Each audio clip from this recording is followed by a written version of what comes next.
Hello, everyone, and Happy New Year. We are now calling the Budget and Finance meeting to order. Today is Monday, January the 22nd. We are a little bit behind schedule today, so thank you all for bearing with us. I do detect a quorum. We currently have 13 of 15 of our committee members here.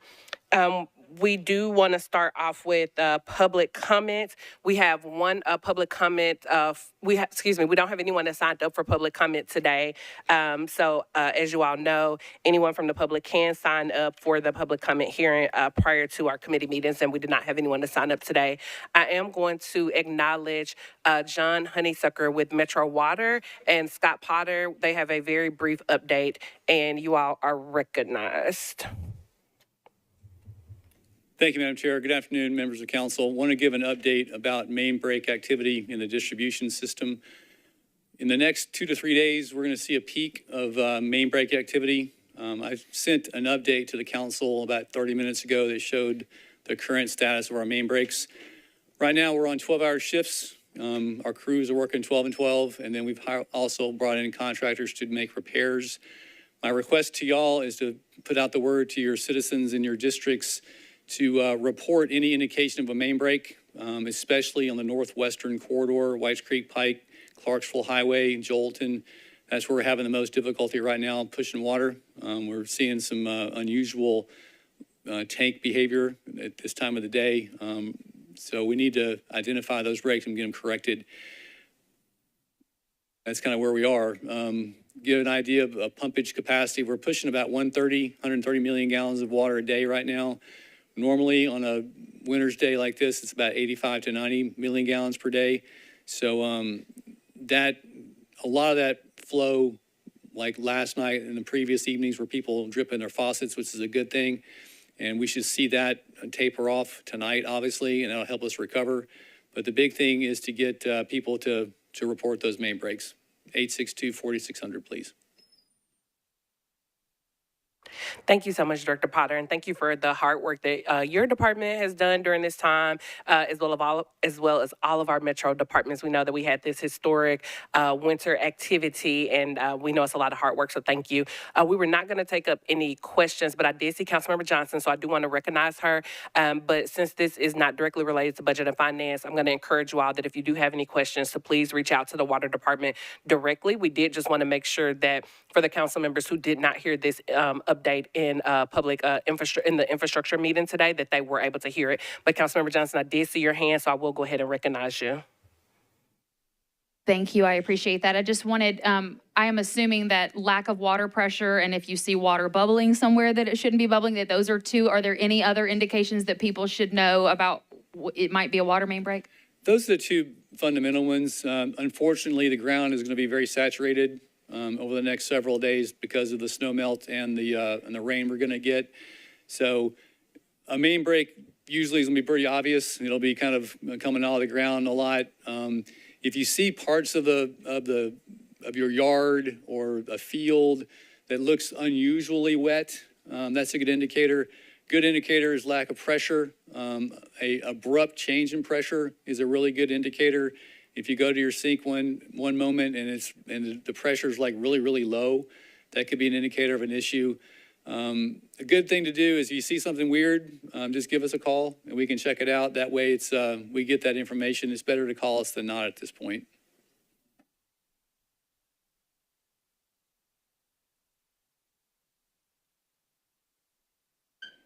All right, thank you all so much. And Councilmember Johnson, that was an excellent question. So thank you for asking that. And thank you, Director Potter. I did want to remind all of our committee members, our council office has made these wonderful committee member signs. So please make sure that the staff did support us today in doing so. Thank you, Councilmember Evans, for modeling that. If you will model that again for anyone that missed it. We have our own Vanna White here. Thank you. So staff did make that for us. So once you are on committee, please make sure to put that up. That does help the chair of the committee recognize who is on the committee first prior to other council members that may be joining us. But it also helps members of the public identify who's actually on the committee, as we know we often have other people sitting in. So thank you all for your participation with that. I did want to go ahead and announce we will have our pre-budget public hearing on February the 6th. Public comment period on February February the 6th. That notice did go out today. If you have not seen it, it did go out in the media today. It's also on various social media platforms. But that will be a 2-hour period, up to 2 hours, and individuals will be allowed up to 2 minutes to speak. All individuals seeking to speak must sign up in person on February the 6th to speak that evening. There will be a designated sign-up form located at the Metro Clerk's counter adjacent to the council chamber. Sign-up will be from 5:15 to 6:15 in advance of the 6:30 meeting, and those slots are first come, first serve.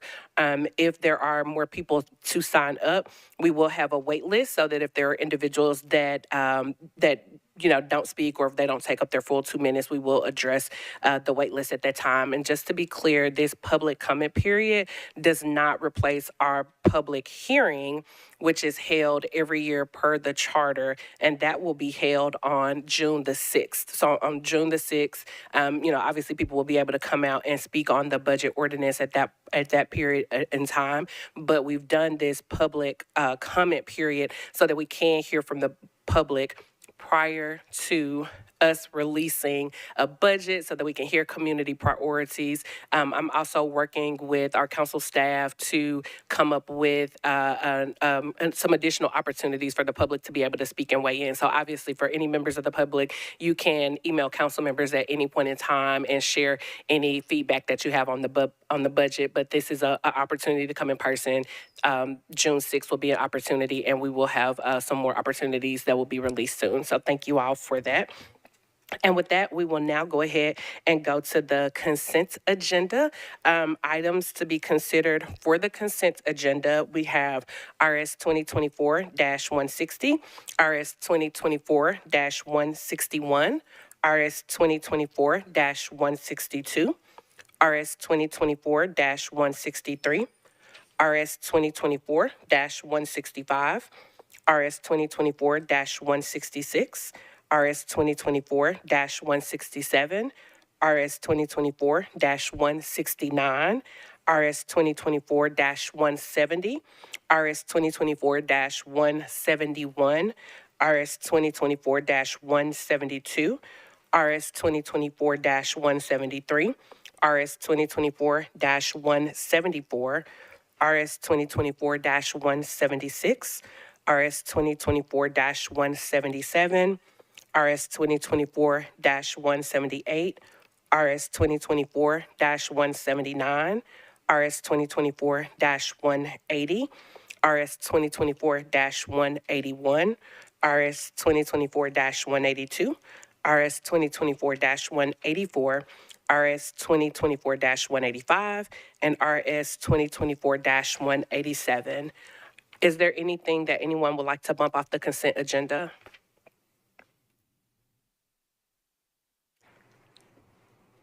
Okay, I'll go ahead and read the captions, and we'll have another opportunity to bump something if anyone wants to bump something.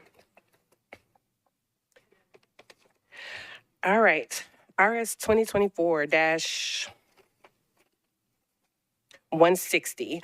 Porterfield, Evans, and Welsh appropriates $25,000 from the juvenile court to the Center for Health Policy, Meharry Medical College, a nonprofit organization selected to receive Community Partnership Fund grants. RS 2024-161, Porterfield Coupon accepts a court security grant from the Administrative Office of the Courts to the State Trial Courts to provide improved courthouse security for Metro Historic Courthouse and the Justice A.A. Birch Building.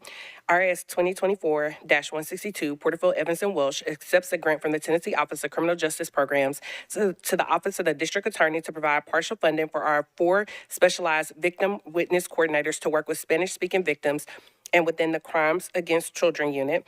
RS 2024-163, Allen and Toombs extends the time within which the Tax Incentive and Abatement Study and Formulating Committee shall study and submit its complete report and recommendations. RS 2024-165, Greg Porterfield, Gamble, and others accepts and grant from the Tennessee Historical Commission to the Metropolitan Historical Commission to complete an individual National Register of Historic Places nomination for the Elks Lodge, formerly Club Baron, at 2614 Jefferson Street, and an architectural survey, in the Donaldson area.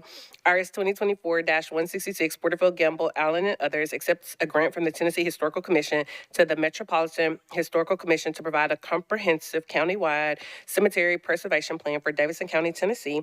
RS 2024-167, Porterfield, Gamble, Allen, and Coupin approves an application for a federal historic preservation grant from the Tennessee Historical Commission to the Metropolitan Historical Commission to fund Phase 4 of the countywide cemetery preservation plan with a focus on survey activities. RS 2024-169, Porterfield, Evans, Walsh, and Sawyer approves Amendment 1 to a grant from the Tennessee Department of Health to the Metropolitan Board of Health to provide oral disease prevention services for school children in grades K through 8 and qualifying public schools. RS 2024-170, Porterfield, Evans, Welsh, Sawyer approves Amendment 2 to a community health workers for public health response and resilient grant from the Centers of Disease Control and Prevention to the Metropolitan Board of Health to address COVID-19 health disparities in the Nashville area. RS 2024-171, Porterfield, Evans, Welsh, and others approves an application for the Homeless Management Information System grant for the U.S. Department of Housing and Urban Development to the Metropolitan Office of Homeless Services to pay for the software system vendor, purchase additional user licenses when needed, and continue integrating data from the Nashville Rescue Mission. RS 2024-172, Porterfield approves Amendment 2 to a contract between the Metropolitan Government and the Pictometry International Corp. To provide digital orthophoto and oblique images, maintenance, and other related services for the Metropolitan Government. RS 2024-173, Porterfield and Bradford approves a contract between the Metropolitan Government and Center for Internet Security Incorporated to provide cybersecurity services and real-time operational support services. RS 2024-174, Porterfield approves a sole source contract between the Metropolitan Government and Mid-South Recreation Incorporated to provide do more products such as bollards, receptacles, tables, bike racks, and benches for the Parks Department. RS 2024-176, Coupin, Porterfield, Welsh accepts an in-kind grant from the National Parks Foundation to the Metropolitan Board of Parks and Recreation for the second phase of the Watkins Park Pump Track with completed improvements.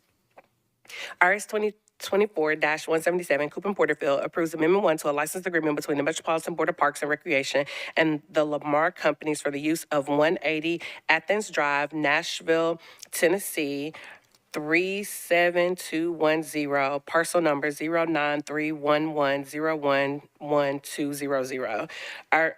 RS 2024-178, Porterfield, Evans, and Welsh approves Amendment 1 to the grant contracts between the Metropolitan Office of Family Safety to various nonprofit organizations.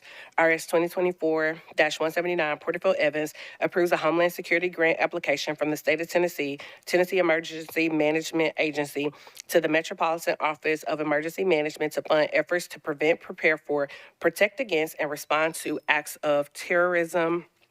RS 2024-180, Porterfield authorizes the Metropolitan Department of Law to compromise and settle the personal injury claim of Alicia Miller against the Metropolitan Government for $10,000 with said amount to be paid out of the Self-Insured Liability Fund. RS 2024-181, Horton, Porterfield, Gamble, Parker accepts a Transportation Alternatives Program grant through an intergovernmental agreement for the Tennessee Department of Transportation to the NDOT for the acceptance of work in connection with the construction of the James Avenue, 63rd Avenue North Sidewalk Completion Project, federal number TAP-490510, state number 19LPLM-F3-207, PN 1343520. .00. RS 2024-182, Coupin, Porterfield, Parker accepts a donation from MCREF for Gulch Apartment Owner, LLC, in the amount of $25,000 as a contribution towards the analysis that was conducted by NDOT for railway infrastructure improvemements associated with the Pie Town Mobility Study. RS 2024-184, Porterfield authorized the Department of Law to compromise and settle claims of Lonnie Fowler and Rare Homes, LLC, against the Metropolitan Government in the amount of $26,306.58 to be paid out of the NDOT Sidewalk Fund. RS 2024-185, Porterfield, Parker approves a contract between the Metropolitan Government and Water and Waste Equipment, Inc. for the provision of water and waste equipment. RS 2024-187, Vote Porterfield, Gamble, and Parker approves a participation agreement between the Metropolitan Department of Water and Sewerage Services and HCD Wedgwood 429 Houston LLC to provide improved public sanitary sewer service throughout the construction of an improved stormwater project.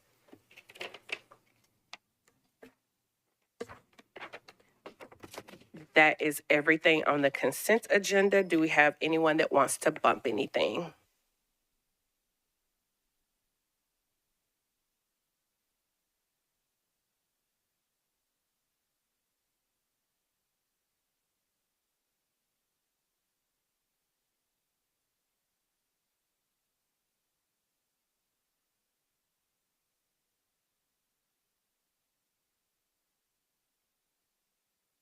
Seeing none, do we have a motion? It's been moved and properly seconded. All those in favor, aye, say aye. All those opposed, nay. Any abstentions? Seeing none, the consent agenda has passed. Now on to resolutions. RS 2023-77, Porterfield, Ewing, Styles, and others accepts an in-kind grant from the Friends of Warner Park to the Metro Board of Parks and Recreation to provide funding for the purchase and installation of a Metropolitan Historical Commission historical marker for the 1811 house in Percy Warner Park. And can we get a motion? It's been moved and properly seconded. I'm going to call on Councilmember Ewing for this legislation. Councilmember Ewing, you are recognized. I believe you're deferring this piece of legislation, Councilmember. Yes, ma'am. Excuse me. I was in the midst of something else. Yes, I am moving to defer this piece of legislation to the next meeting. Can I get a motion to defer from someone that's on the committee? My apologies.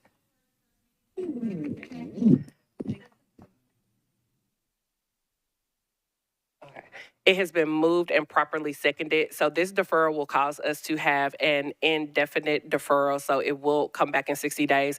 And just so that everyone's kind of up to speed on this, this is the piece of legislation that initially Councilmember Quinn Evans Siegel pulled off because there were some concerns about the language. We've been working with the Historical Commission as well as the Friends of Warner Park to come up with the language, but the proposed language has to go back before the Historical Commission, which was the reason for the deferral. So we're asking for that deferral so that it has the opportunity to go back before the Historical Commission, and then that this will come back before the council, before the body, so that we can vote on it. So my apologies, Councilmember Ewing. When I saw your name on here, I completely forgot you were not on the committee, so my apology. That's okay. It was enjoyable. She has.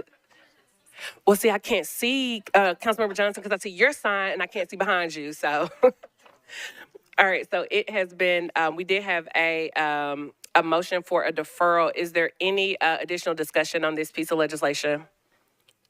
Seeing none, all those in favor of the deferral motion say aye. Any opposed, nay. Any abstentions? The deferral carries 13 in favor, 0 against, and 0 abstaining. RS 2024-159, Porterfield authorizes the Department of Law to compromise and settle the claim of Joy Harris against the Metropolitan government in the amount of $30,000 to be paid from the Judgment and Losses Fund. Can I get a motion? Is there a second? It has been moved and properly second. Is there any discussion? Seeing none, all those in favor say aye. Any opposed, nay. Any abstentions? Motion carries. Okay, thank you. All right.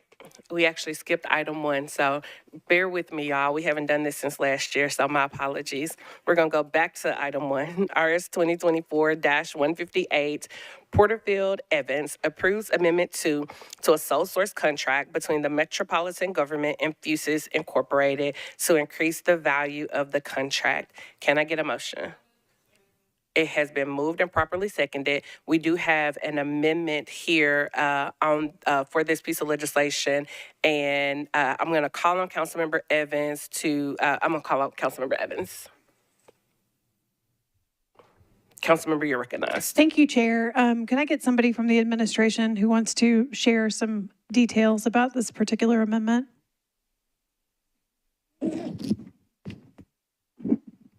You are recognized. Thank you, Madam Chair. The amendment seeks to do two things. One of them is to put in a clause that states MNPD's intentions to create policies and procedures around the use of the video sharing prior to it coming back for a full contract in September. And the second piece of it limits the uses of the surveillance uses that are being authorized by the Metro Council under this. There are several that are mentioned in the contract that MNPD has no use in or no interest in using. So this pulls those out and states only that it will be used for the video sharing and then the use of it and the storage of it.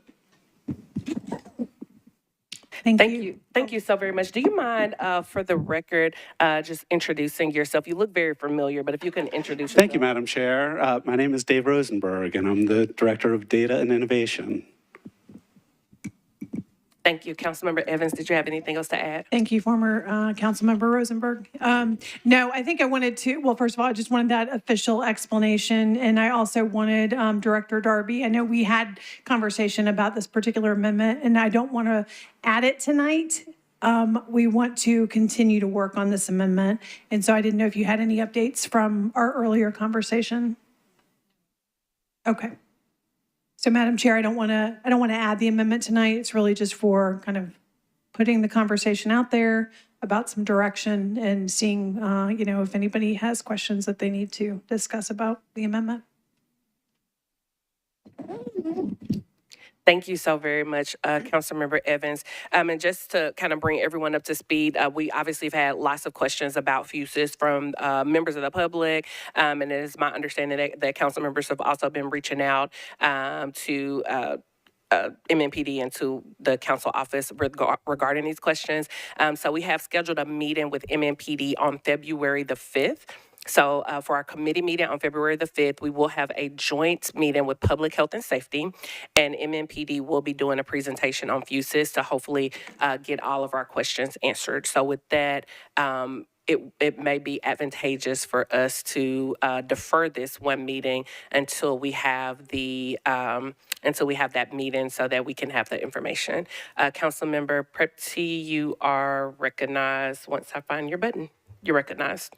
Thank you, Madam Chair. I just have a quick question as it were in reference to the amendment and MNPD policy. Does the administration have any timeline on when any proposed language of an amended policy as it pertains to the fuses program would be available to council members? If that makes sense, that was a lot of words. Former Councilmember Rosenberg, you're recognized. Thank you. Are you asking when the language of the policies and procedures would be available? Correct, yes. Is anybody from MNPD on hand that could perhaps answer that? Deputy Chief Gilder is here. Deputy Chief Gilder, once you make it up to the platform, you are recognized. Thank you. So what we are in the process of doing is reviewing fuses policies from other agencies around the country. Of course, we have to look and make sure that they're compliant with state law, federal law. CALIA accreditation is a big important one. We want to make sure we don't have any conflicts there.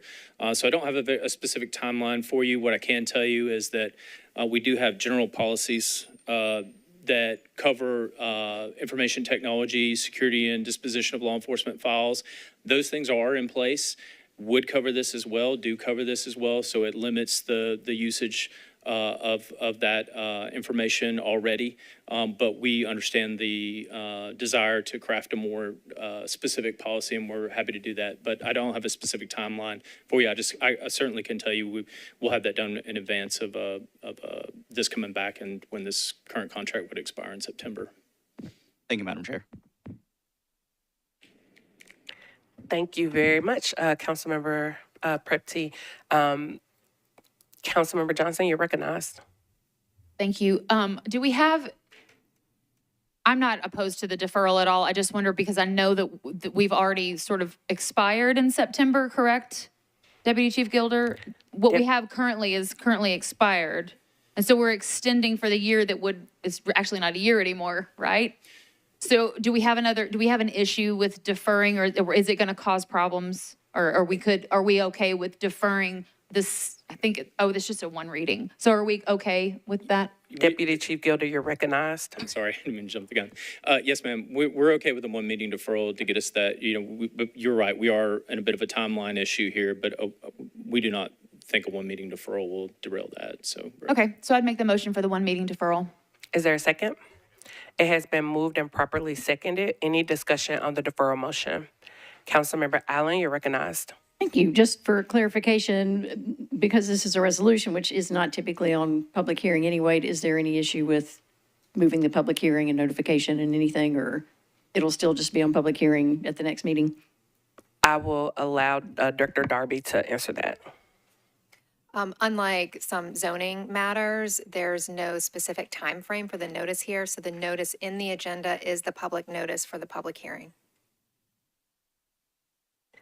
So to be clear, if we defer this today, the public hearing will not happen tomorrow. The public hearing would then happen when it is on the agenda. Is that correct, Director Darby? Yeah, so one meeting deferral in committee will be an automatic deferral by rule on the floor, so there won't be a discussion. It will just be automatically deferred to the next meeting, which would be February 6th, but it'll come back to committee on the 5th. Any additional questions on the deferral? Councilmember Coopin, you're recognized. Just a, I guess, point of order, maybe, or parliamentary inquiry, I guess would be. For the, I know the next meeting also, I believe, has the budgetary public comment period. Would public comment, would the public hearing for this matter be before or after that 2-hour block for the budget hearing? Am I understanding that correctly? I believe the pre-budget public comment period will come before any matters that are on public hearing for February 6th. Thank you. Thank you, Councilmember Coopin. Councilmember Johnson, you're recognized. So just because we've deferred it, it's still on the agenda. It will just be deferred by rules. So wouldn't the public comment on this particular subject still occur tomorrow before the meeting? Director Darby, you're recognized. To the extent that somebody signs up for public comment to speak on the matter, that would be permitted. But this is a public hearing, and it's a resolution on public hearing, so it has a separate agenda item space for that. That public hearing will not occur because the agenda item will be automatically deferred when it comes up for consideration. Okay. Are there any additional questions? Seeing none, all those in favor for one meeting deferral say aye. Any opposed, nay? Any abstentions? The one meeting deferral passes 13 in favor, 0 against, 0 not voting. I did want to, I know I'm sure individually we've received a lot of questions about fuses. I did want to share with any members of the public, if you all have questions about this and you all are wanting us to get those questions answered, please remember that you can email council members at any point in time. It will be very helpful if you reference fuses questions in the subject line of those emails so that we can make sure that we can work together to get any questions answered. All right, moving on to our next agenda item. RS 2024-168, Toombs, Porterfield, Evanston, Soror, authorizes the Metropolitan Public Property Director to sign and record a notice of federal interest pursuant to a community project funding grant from the U.S. Department of Health and Human Services to the Metropolitan Department of General Services for funding the construction of the future Nashville Assessment Center to provide therapeutic pre-charge diversion services to address low-level misdemeanor and youth offenses to be located on the first floor of the JJC building on the NYCE. Can I get a motion? It has been moved and properly seconded. Is there any discussion? Seeing none, all those in favor say aye. Any opposed, nay. Any abstentions? Motion carries 13 in favor, 0 against, 0 not voting. Our next agenda item is RS 2024-175, Porterfield, Welsh, Soror, and Coopin approves a child and adult care food program grant application and accepting a a CFP grant from the Tennessee Department of Human Services to the Metropolitan Parks and Recreational Department to provide nutritious meals and snacks for children and adults attending after-school programs in 14 community centers. Can I get a motion? It has been moved and properly seconded. Do we have any, is there any discussion?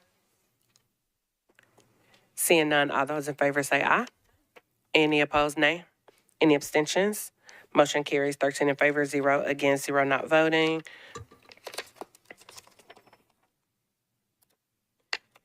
We do have a late filed resolution from Stiles and Allen, approves a grant between the Metro Arts and Hands On Nashville for an AmeriCorps program participant to perform volunteer services on Metro Arts community engagement programs and activities. Can I get a motion? Is there a second? It has been moved and properly seconded. Councilmember Allen, did you want to speak to this? Thank you, Madam Chair. I'll just say very briefly, this was something that was in the works, and it's the usual, we've heard that it needed signatures from a number of different departments, and that's why it's late filed, but it's to give someone a good job that needs it and to get more things done for arts, so I hope people will support it. Thank you so much. Councilmember Allen, is there any discussion? Seeing none, all those in favor say aye. Aye. All those opposed, nay. Any not voting? Motion carries 13 in favor, 0 against, 0 not voting. Late file resolution from Porterfield and Evans authorizes the Metro Human Relations Commission to engage Melody Fowler Green as appropriate counsel on an hourly fee basis to represent the MHRC in connection with with a Title VI complaint against the Metro Arts Commission. Can I get a motion? Is there a second? It has been moved and properly seconded. Is there any discussion? Councilmember Allen, you're recognized. Thank you. I'm just asking, usually our legal department provides those kind of services. Is there a reason why we're hiring outside counsel through this process? It seems unusual. Thank you. We're going to acknowledge Metro Legal here to answer that question.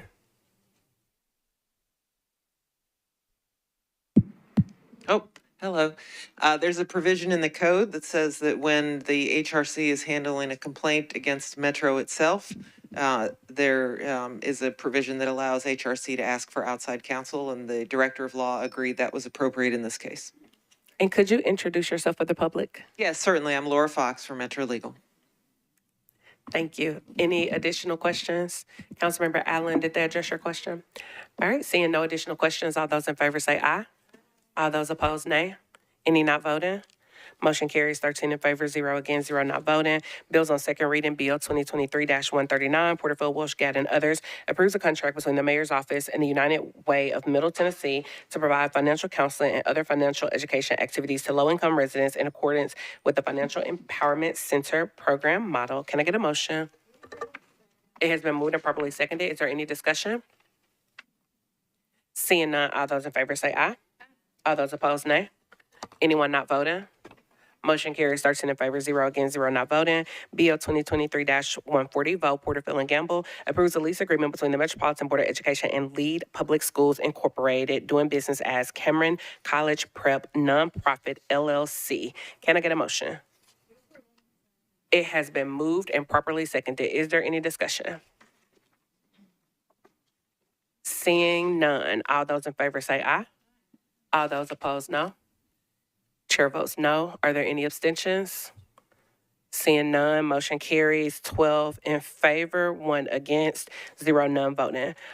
Bill 2023-142, Coupon, Porterfield, Gamble, and Parker approves a participation agreement between the Metropolitan Government and Tennessee Stadium LLC for the design and construction of a sewage pump station and associated lines and equipment. Can I get a motion? It has been moved and properly seconded. Do we have any discussion?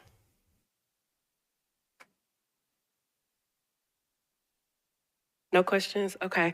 I have some questions. If no one else has any other opportunities for questions? None? Okay. Former Councilmember Mendez, if you can speak to this a little bit about what this does. I did receive some questions from the public that I wanted to make sure that we addressed, that you may have addressed in the previous committee, but I want to make sure that they get addressed in budget and finance. So you are recognized. Sure, Chair. So this is a participation agreement to build a sewer pump station on the East Bank.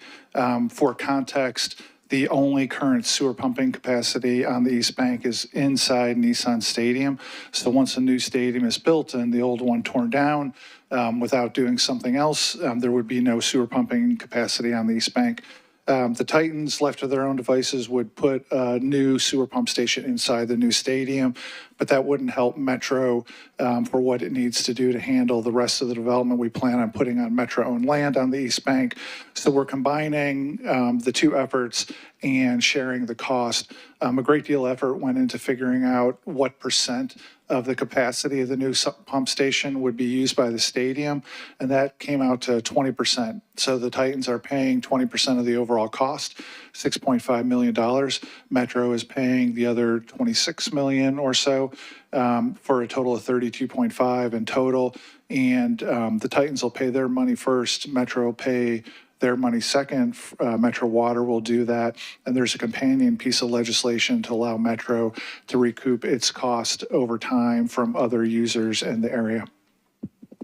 Thank you so very much. A couple of questions that I received. What is the funding source to pay for Metro's 80% portion? Metro Water funds. Thank you. And is this expenditure outside Metro's committed monies of approximately $780 million to build the new stadium? I don't know if that's Definitely. And I would remind everybody that, so the sewer pump station, the Titans Stadium share of the capacity, about 20%, they're paying for in full. And what Metro is paying for is the expected need for the development on other Metro-owned land other than the stadium. Okay, thank you. Do we have any other questions? Councilmember Kimbrough, you're recognized.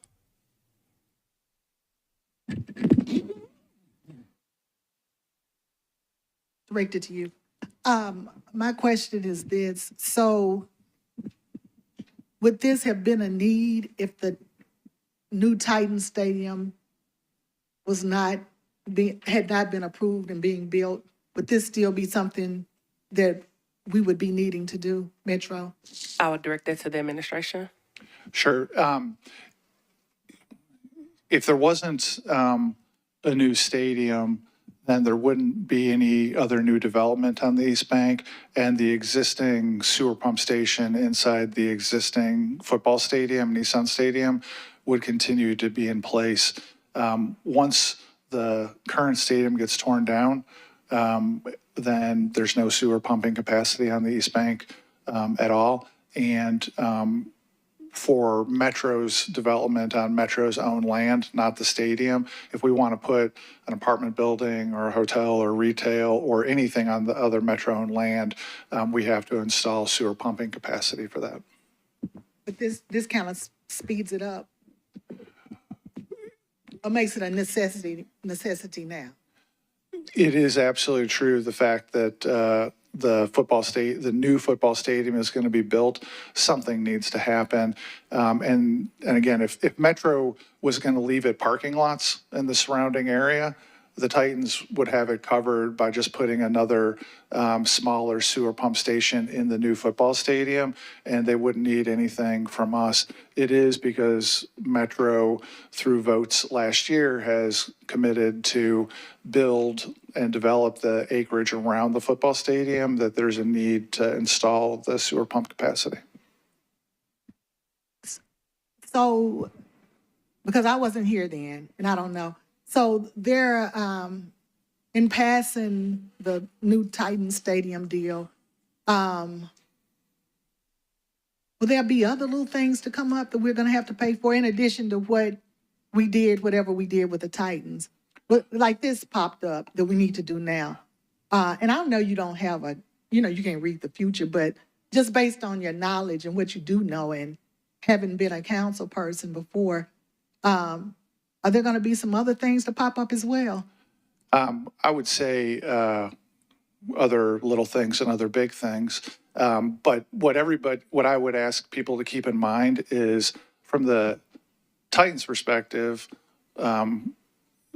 they don't care whether Metro develops in the area or not. I think they were clear with that when they were here for the legislation last year.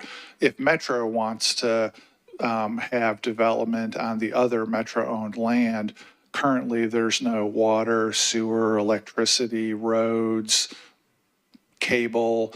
There's no infrastructure on the East Bank for the rest of the Metro-owned land. So if, as a city, we want to develop around the football stadium, there's substantial infrastructure that needs to be installed because currently it's, parking lots and not a lot of infrastructure. Thank you.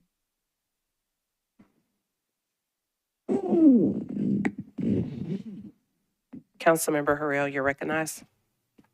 Madam Chair, I have a question regarding the percentage. So assuming the 20% came from engineers in the planning process, if we decide, if we base off of the utilization and we require more than 20%, what happens then in the funding of this? Mr. Mendez. Thank you. So initially let's say the football stadium opens on time in April of 2027. At that point in time, the football stadium will be 100% of the use because there's not going to be anything else on the East Bank. We believe that once the entire area is built, that it will be at the 20% level. And